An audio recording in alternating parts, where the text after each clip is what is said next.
Coucou les amis, aujourd'hui un nouveau tuto couture. Après avoir visionné tranquillement cette vidéo, tu seras capable de coudre un couvre-bol. Ici, je te montre la technique d'une finition avec un biais.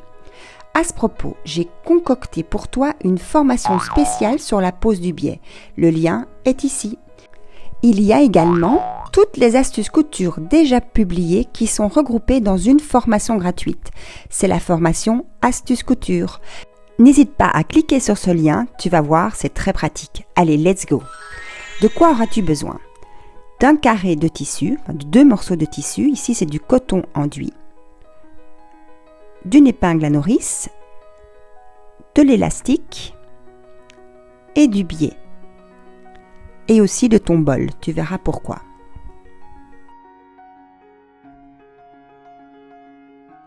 Tu mets ton tissu envers contre envers. D'habitude, c'est endroit contre endroit, mais ici, tu vas voir, c'est envers contre envers.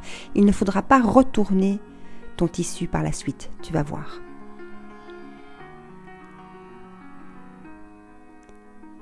Tu vas déposer le bol sur ton tissu et tu vas rajouter 5 cm. Tu mets des petites pinces pour que le tissu ne bouge pas au moment de la découpe. Tu traces ton cercle avec les petits repères que tu viens de mettre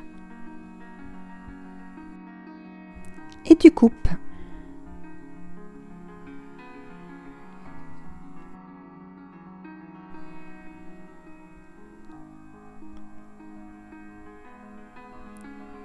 Tu remets les petites pinces et tu vas passer à la machine pour faire une piqûre à 0,5 cm du bord.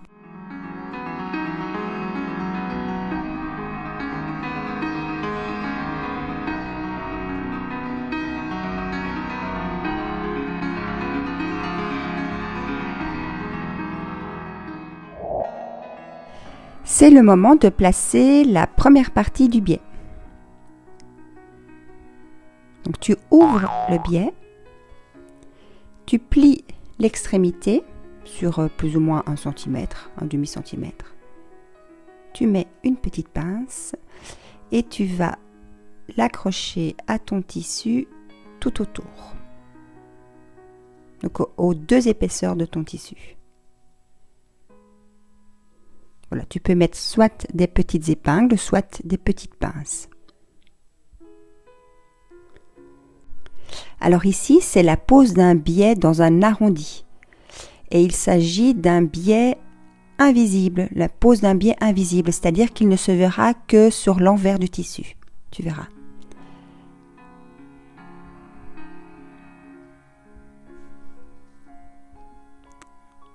Voilà, donc on va faire une piqûre dans le pli, le premier pli. Pour cette piqûre, je te conseille de diminuer la vitesse. Alors curieusement, moi je vais coudre ce couvre-bol sans pédale, c'est-à-dire que je vais utiliser, j'ai un petit bouton là qui me permet d'avancer sans devoir utiliser la pédale. C'est pratique.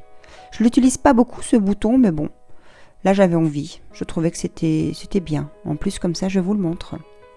Donc il y a moyen de coudre à la machine sans la pédale. N'oubliez pas le petit point arrière à la fin. Petit conseil aussi, c'est de couper directement tous les petits fils. Parce qu'on a tendance à vouloir couper ça à la fin, mais alors ça va faire des petits nœuds entre les fils. On coupe l'excédent de la marge de couture pour diminuer l'épaisseur du tissu. Pour faire ça, j'utilise des ciseaux cranteurs, mais vous pouvez totalement utiliser des ciseaux traditionnels.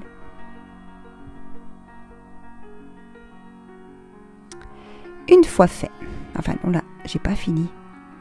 Oh là là, regarde. Voilà. Ici, on va replier et repasser les petites extrémités Et on va repasser tout autour pour aplatir le tissu et la marge de couture. Quand on pose un biais, il faut toujours avoir son fer à repasser à côté. Voilà. On replie sur l'envers.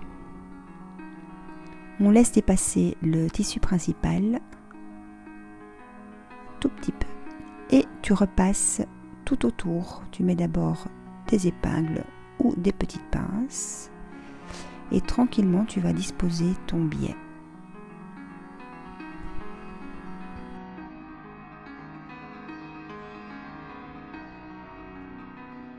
Alors on façonne le biais avec un fer à repasser et avec les doigts.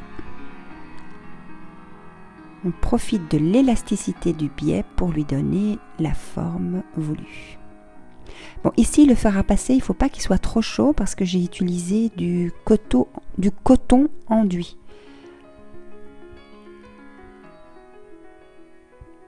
Donc il faut faire attention.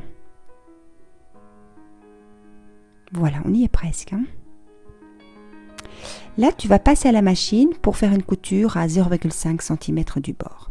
Alors, comme c'est une couture en arrondi, tu dois vraiment y aller tranquillement. Régulièrement, tu lèves le pied de biche pour redispositionner ton tissu et bien positionner ton biais. Donc là, il faut y aller tranquillement. Bon, si ça fait des petits plis à certains endroits, dans ce cas-ci, ce n'est pas très grave parce que c'est pour y mettre l'élastique. Donc de toute façon, il sera plié. Après cela, tu repasses encore une fois. Donc tu vois ici, j'ai mis un tissu au-dessus pour pas brûler le coton enduit. Et là maintenant, on va poser l'élastique. Alors la grandeur de l'élastique au départ, c'est celui de ton cercle. Tu coupes. Donc ça dépendra de la grandeur du bol en réalité. Tu mets le petit trombone, c'est pas un trombone, pardon, la petite pince à nourrice et tu l'insères par ici, tout autour. Alors je profite de ce petit moment pour te rappeler que tu peux toujours me laisser un petit like pour me soutenir ou me laisser un commentaire pour me soutenir ou simplement parce que tu as une question. J'essaierai d'y répondre et si tu n'es pas encore abonné, abonne-toi. Bon, là, l'élastique, il est presque placé. Donc, quand tu places l'élastique, tu vas voir, tu vas ressortir l'autre bout. Tu disposes bien les fronces, tranquillement. Tu fais un petit test même sur ton bol pour voir si c'est bien. Et puis après, tu vas faire un double nœud.